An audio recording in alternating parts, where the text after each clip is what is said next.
Bismillahirrahmanirrahim.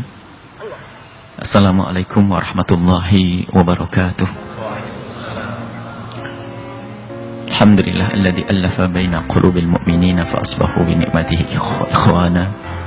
Wa sallallahu wa sallamu ala habibina wa syafi'ina wa maulana sayyidina Muhammad wa ala alihi wa ashabihi wa tabi'ina lahum bi ihsanin ila yaumiddin.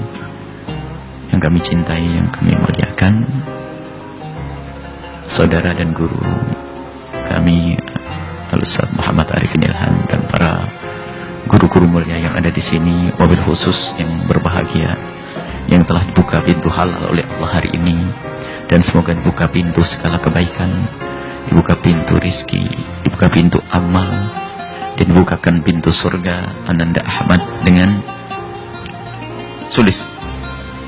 Alis dengan Elis. Ketahuilah Ananda Ahmad dan Elis, ketahuilah di dalam pernikahan itu harga mati ya, jangan ditawar, harus bahagia. Harga mati dan tidak bisa ditawar, harus bahagia. Sebab tidak ada orang yang di dalam pernikahan bercita-cita untuk berantem, untuk bermusuhan. Akan tapi kenyataannya di dalam perjalanannya banyak menemukan problem karena lupa niat. Niat nikah adalah untuk mencari kebahagiaan. Bagaimana agar niat untuk mencari kebahagiaan tetap terawat dan terjaga? Ada guru, ada pembimbing, ada contoh. Dan guru kita Rasulullah SAW telah mengajarkan di dalam pernikahan ada beberapa poin kalau kita simpulkan dari ajaran Nabi SAW untuk menjaga keindahan di dalam rumah tangga, dan 10 poin lah paling tidak, tapi tidak mungkin kita hadirkan di sini. Akan tapi diantaranya ringkas saja, yakini bahwa di dalam pernikahan ini ada ridho Allah, bukan main-main. Agungkan pernikahan, agungkan pernikahan disaksikan oleh Allah, disaksikan oleh malaikat-malaikat Allah, disaksikan oleh orang-orang soleh. Dengan mengagungkan pernikahan, orang akan menjaga nilai pernikahan. Ketahuilah bahwa orang kafir sana itu bukan mengatakan zina haram. Zina bagi mereka tetap tidak baik. Akan tapi di saat mereka tidak mengagungkan pernikahan, sehingga nilai nikah itu akan turun, tidak disadari, sehingga sejajar dengan zina. Sehingga mereka tidak pernah berpikir apakah aku berzina atau nikah. Sementara dalam Islam nikah adalah agung mulia. Ridho Allah, ridho Rasulullah, surga Allah. Kalau orang faham makna ini, tidak akan orang mau melakukan zina.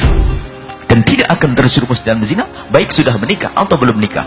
Karena di matanya adalah nikah yang agung. Tapi di saat nikah tidak diagungkan, akan turun pangkat sejajar dengan zina, maka terjadilah orang kumpul kebo atau melakukan perzinahan padahal dia berencana untuk menikah. Karena tidak mengagungkan pernikahan. Dan hadirkan nikah adalah agung. Sentuhan tangan kita pahala, sesuap nasi yang kita berikan pahala. Lihat, capek kita seharian mencari rizki, sampai di rumah pun kita berbaring. Man amsa kalan min amali yadihi amsa mahuran lah. Barang siapa di pagi hari, di sore hari dia berbaring, berebah, capek sehari mencari rizki, mencari nafkah untuk keluarga, diampuni oleh Allah. Jadi semuanya adalah kemuliaan. Kalau orang paham makna ini, tidak akan orang terjerumus dalam zina. Kenapa dia mendahului perzinahan? Karena tidak ngerti agungnya nikah. Agungkan pernikahan. Kemudian yang kedua, jadikan pernikahan ini adalah untuk cari kawan beribadah. Kalau dia bukan kawan beribadah, adalah rugi. Alis, jadikan suamimu Ahmad untuk teman mengangkat derajat di hadapan Allah. Teman untuk mencari kemuliaan, mulai dari mencari penyempurna amal, yaitu ilmu. Mencari bekal amal, yaitu ilmu. Mencari kawan untuk menuntut ilmu, kawan beribadah, kawan mendekatkan diri kepada Allah. Kalau kita bangun malam sendiri mungkin berat, tapi dibantu oleh istri atau suami semakin mudah.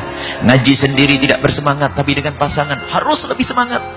Intinya simpulkan bahasanya, jadikan pernikahan ini adalah untuk mencari teman, untuk mendekatkan diri kepada Allah Subhanahu wa Ta'ala. Ini ringkas sebenarnya, ini semuanya sarahnya satu-satu ceramah khusus. Ini sarahnya yang pertama satu ceramah khusus, sarahnya kedua satu ceramah khusus.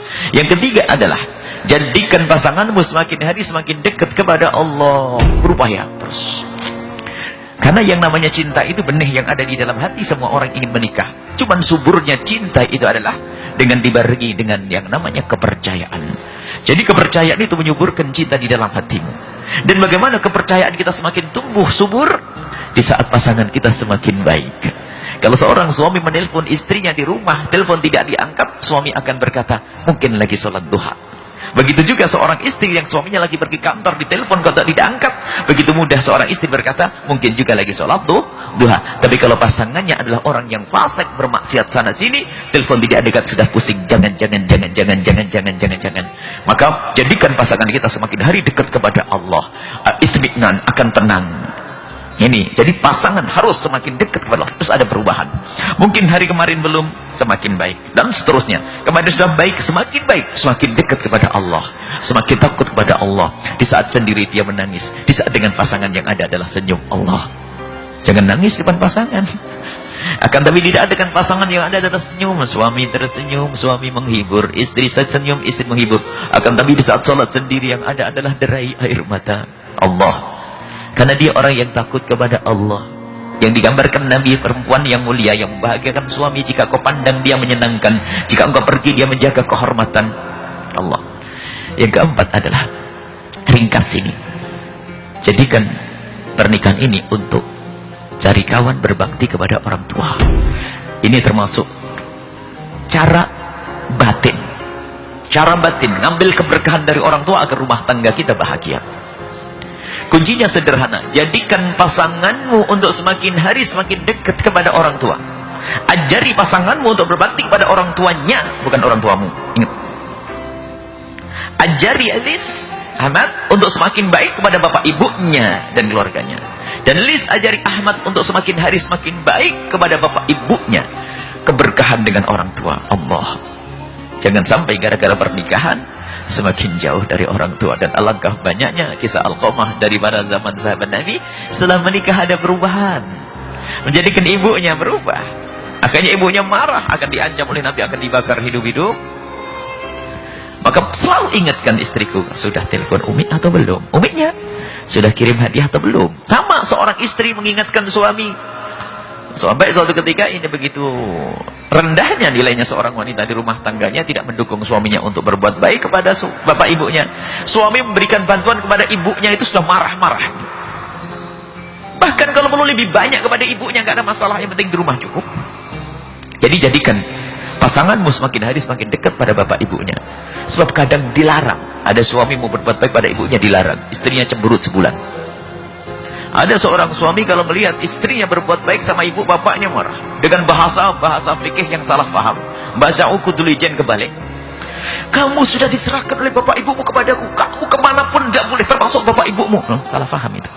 Mestinya kalimatnya dirubah, wah istriku, kemanapun kau pergi kau harus izin. Kecuali kepada bapak ibumu aku bebaskan engkau sebebas-bebas. Allah. Agar dia semakin dekat kepada orang tuanya. Yang kelima, sisanya nanti. Yang kelima, lakukan kewajibanmu. Elis, lakukan kewajibanmu. Ahmad, lakukan kewajibanmu. Jangan banyak menuntut. Ini syarahnya paling panjang dalam hal ini.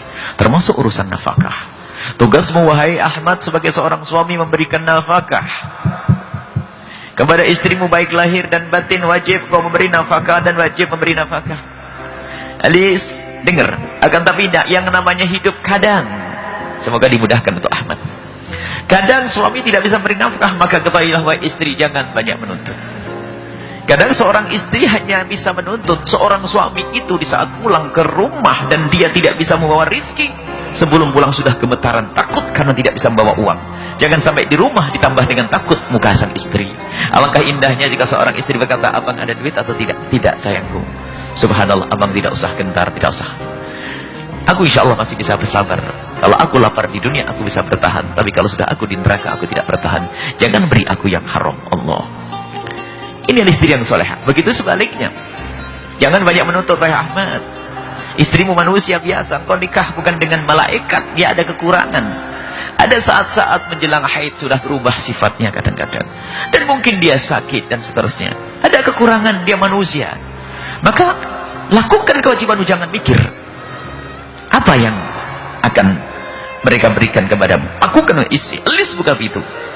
Jadilah, ambillah kaidahnya Siti Khadijah Al-Kubra. Elis dengar ini. Ada Elis kan? Dengar kaidahnya Sayyidah Khadijah Al-Kubra. Waktu setelah menikah dengan Nabi Muhammad SAW, orang heboh wanita Mekah. Lalu mengucapkan selamat, alangkah senangnya wahai Khadijah engkau menikah dengan Nabi Muhammad. Alangkah senangnya, kabarannya itu, engkau menikah dengan orang seperti Rasulullah. Dijawab oleh Sayyidah Khadijah Kubra dengan kalimat sederhana, demi Allah, semenjak aku menikah dengan Nabi Muhammad, aku tidak pernah berpikir bagaimana aku bersenang-senang dengan Nabi Muhammad, tapi yang aku pikir adalah bagaimana Nabi Muhammad senang dengan aku. Sederhana kalimatnya. Mulai dari kalimat, jangan sampai kita mengucapkan kalimat dia yang sakit, akan tapi bagaimana kalimat kita indah. Berpikir bahwa kita menyenangkan pasangan, seorang istri pun berpikir demikian, akan indah. Dan urusan sampai macam-macam, termasuk di dalam urusan hal yang sangat pribadi. Jangan hanya, mohon maaf, urusan sangat pribadi ini majelis mulia, dan yang sangat pribadi ini kadang juga dilupakan untuk menjadi suami yang cerdas di dalam hubungan suami istri. Ketahuilah, seperti engkau ingin melihat istrimu cantik, suami pun, istrimu pun juga ingin melihat engkau ada sedikit dandan.